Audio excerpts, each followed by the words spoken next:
जय जगन्नाथ आपण मानक प्रज्योतिष पाल को स्वागत। ସମସ୍ତଙ୍କ ଘରେ ମାନେ ଆମ ଓଡ଼ିଆ ମାନଙ୍କର ହଉ କି ବାହାର ଦେଶର ବି ଯେକୌଣସି ଲୋକ ହୁଅନ୍ତୁ ସମସ୍ତେ ଚାହାନ୍ତି ଆମେ ମା ଲକ୍ଷ୍ମୀଙ୍କୁ ପୂଜା କରିବା ପାଇଁ। ଆଉ ମା ଲକ୍ଷ୍ମୀଙ୍କର ପ୍ରିୟ ବ୍ରତ ହେଉଛି ଆମର ସୁଦଶା ବ୍ରତ। ଦେଖନ୍ତୁ ସୁଦଶା ବ୍ରତ ଏମିତି ଗୋଟେ ବ୍ରତ ମା ଲକ୍ଷ୍ମୀଙ୍କର ପ୍ରିୟ ବ୍ରତ ଯେଉଁ ବ୍ରତକୁ ସବୁ ମହିଳାମାନେ ଏଇ କରିବାକୁ ବହୁତ ଇଚ୍ଛା ପ୍ରକାଶ କରିଥାନ୍ତି, ବହୁତ ଇଚ୍ଛୁକ ଥାଆନ୍ତି। କାରଣ ମା ଲକ୍ଷ୍ମୀ ଯଦି ଘରେ ବାସ କରନ୍ତି ନା, ଘରେ ତ କେବେ ବି କୌଣସି ଦୁଃଖ କି ଅନଟନ କିଛି ବି ରହିନଥାଏ। ତେଣୁକରି ଦେଖନ୍ତୁ ଗୋଟିଏ ସୁଦଶା ବ୍ରତ ମାନେ 2024ରେ ସରିଯାଇଛି, ଠିକ୍ ଅଛି। ଏପ୍ରିଲ 18 ତାରିଖ ଯେଉଁ ଦିନ ଥିଲା, ତ ସେଦିନ ଗୋଟେ ସୁଦଶା ବ୍ରତ ଯାଇଛି। ମୁଁ ତା ବିଷୟରେ ମଧ୍ୟ ଭିଡ଼ିଓରେ ମୁଁ ଆପଣଙ୍କୁ କହିଛି। ଏବେ ଏଇ ବର୍ଷ ମାନେ 2024ରେ ଦ୍ୱିତୀୟ ସୁଦଶା ବ୍ରତ ପୁଣି ଥରେ ଆରମ୍ଭ ହେବ। ତ କେଉଁ ଦିନ ଚାଲନ୍ତୁ ମୁଁ ଏବେ ଆପଣଙ୍କୁ ଦେଖେଇ ଦେଉଛି। ଦେଖନ୍ତୁ ମୁଁ ଆପଣଙ୍କୁ ଖଡ଼ିରତ୍ନ ପଞ୍ଜିକାରୁ ହିଁ ଦେଖାଉଛି। ଦେଖନ୍ତୁ ଲେଖା ହେଇଛି ଲକ୍ଷ୍ମୀ ବ୍ରତ, ମାନେ ଯେଉଁଦିନ ଲକ୍ଷ୍ମୀ ମା ଲକ୍ଷ୍ମୀଙ୍କୁ ପୂଜା କରାଯାଏ। ଲକ୍ଷ୍ମୀ ବ୍ରତରେ ସୁଦଶା ବ୍ରତ ଗୋଟେ ରହୁଛି। ତ ସୁଦଶା ବ୍ରତ ଆପଣଙ୍କ ଦେଖନ୍ତୁ ଏପ୍ରିଲ 18 ତାରିଖ ଗୋଟେ ସରିଯାଇଛି। ଏବେ ନେକ୍ସଟ ହେଉଛି ଆମର ଅଗଷ୍ଟ 15 ତାରିଖ। ଅଗଷ୍ଟ 15 ତାରିଖ ଆମର ଶ୍ରାବଣ ମାସ ଶୁକ୍ଳ ଦଶମୀ ଗୁରୁବାର ଦିନ, ଠିକ୍ ଅଛି। ଶ୍ରାବଣ ମାସ ଶୁକ୍ଳ ଦଶମୀ ଗୁରୁବାର ଦିନ ଆମର ଆଉ ଗୋଟିଏ ସୁଦଶା ବ୍ରତ ରହୁଛି। ଦେଖନ୍ତୁ ମୁଁ ଆପଣଙ୍କୁ ଆଉଥରେ ମଧ୍ୟ ଦେଖେଇ ଦେଉଛି। ଦେଖନ୍ତୁ ମୁଁ ଆପଣଙ୍କୁ ଫାଷ୍ଟ କହିବି ଯେ ଏଇ ଯେଉଁ ସୁଦଶା ବ୍ରତ ପଡ଼ୁଛି ସେଥିରେ ନୂଆ ବ୍ରତଧାରୀ ପୂଜା କରିପାରିବେ କି ନାହିଁ ମୁଁ ଆପଣଙ୍କୁ ଫାଷ୍ଟ କହିଦେଉଛି। ଦେଖନ୍ତୁ ମୁଁ ଆପଣଙ୍କୁ ଦେଖେଇ ଦେଉଛି ମଧ୍ୟ 15 ଅଗଷ୍ଟ ଗୁରୁବାର ଦିନ ଆପଣଙ୍କର ଶ୍ରାବଣ ମାସ ଗୁରୁବାର ପଡ଼ୁଛି, ସୁଦଶା ବ୍ରତ ମଧ୍ୟ ରହୁଛି। ଆଉ ଏହି ଦଶମୀ ତିଥି ଆପଣଙ୍କର ରହିବ 10ଟା 36 ପର୍ଯ୍ୟନ୍ତ, ଠିକ୍ ଅଛି। ମୁଁ ଆପଣଙ୍କୁ ବାରମ୍ବାର କହୁଛି କେତେଟା ପର୍ଯ୍ୟନ୍ତ, 10ଟା 36। ପୁରୁଣା ବ୍ରତଧାରୀ ହୁଅନ୍ତୁ କି ନୂଆ କଥା ମୁଁ ଏବେ କହିବିନି।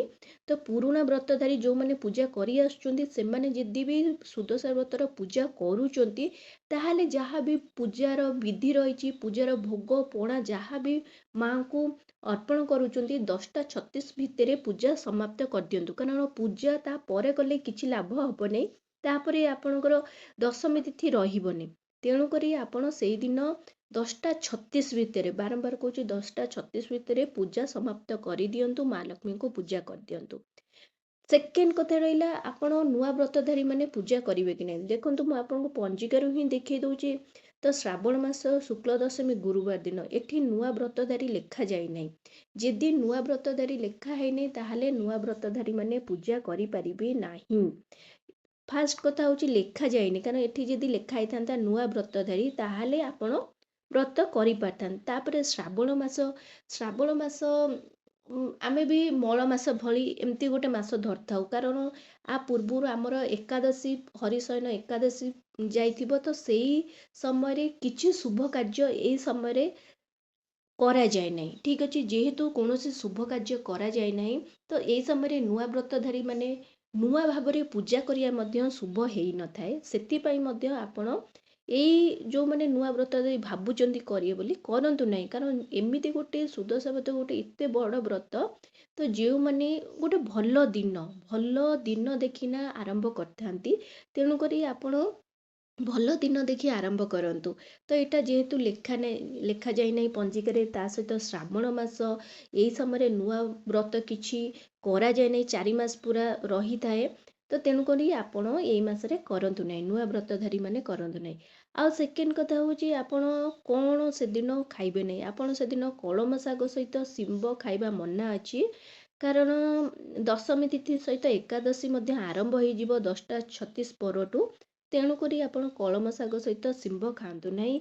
ଦେଖନ୍ତୁ ଏଠି ବି ଲେଖା ହେଇଛି ଅଦ୍ୟ ସୁଦଶା ବ୍ରତ ଲକ୍ଷ୍ମୀ ଦେବୀଙ୍କର ପୂଜା, ଲକ୍ଷ୍ମୀ ଦେବୀଙ୍କର ପୂଜା ରହୁଛି। ଆପଣ ତ ଯଦି ଆପଣ ଅମୃତ ବେଳା ଦେଖିବାକୁ ଚାହୁଁଛନ୍ତି, ଶୁଭ ବେଳା ଦେଖିବାକୁ ଚାହୁଁଛନ୍ତି, ତାହେଲେ ଦେଖନ୍ତୁ ଅମୃତ ବେଳା ତ ରାତ୍ରିରୁ ଆରମ୍ଭ ହେଇଯାଇଛି। ରାତ୍ରି 1:20ରୁ 3ଟା 84 ମଧ୍ୟରେ ରହୁଛି ଆପଣଙ୍କ ଶୁଭ ବେଳା, ଯେଉଁଟା ଅମୃତ ବେଳା। ମାହେନ୍ଦ୍ର ବେଳା ଆପଣଙ୍କ ସୂର୍ଯ୍ୟୋଦୟରୁ ଆପଣଙ୍କ 7ଟା 8 ମଧ୍ୟ ରହୁଛି। ଆପଣ ଚାହିଁବେ ଯଦି 7ଟା 8 ମଧ୍ୟ ଭୋରୁ ସକାଳ 3ଟାରୁ ଉଠିକରି ମଧ୍ୟ ପୂଜା ଆରମ୍ଭ କରିପାରିବେ। 7ଟା 8 ମଧ୍ୟରେ ମଧ୍ୟ ଆପଣ ଶେଷ କରିପାରିବେ, କିଛି ଅସୁବିଧା ହେବ ନାହିଁ। ତ ଏଇଟା ରହିଲା ଆପଣଙ୍କୁ ମୁଁ କହିଦେଲି ଯେ ଆପଣ ଏଇ ବର୍ଷ ସୁଦଶା ବ୍ରତ ଯେଉଁ 2ଟା ତ ଚାଲିଗଲା, ଏଇଟା ଗୋଟେ ଯାଇଛି, ପୁଣି ଆଉ ଗୋଟେ ଆସୁଛି। ତ ନୂଆ ବ୍ରତଧାରୀମାନେ ଦୁଇଟା ଯାକ ବ୍ରତ କରିପାରିବେ ନାହିଁ।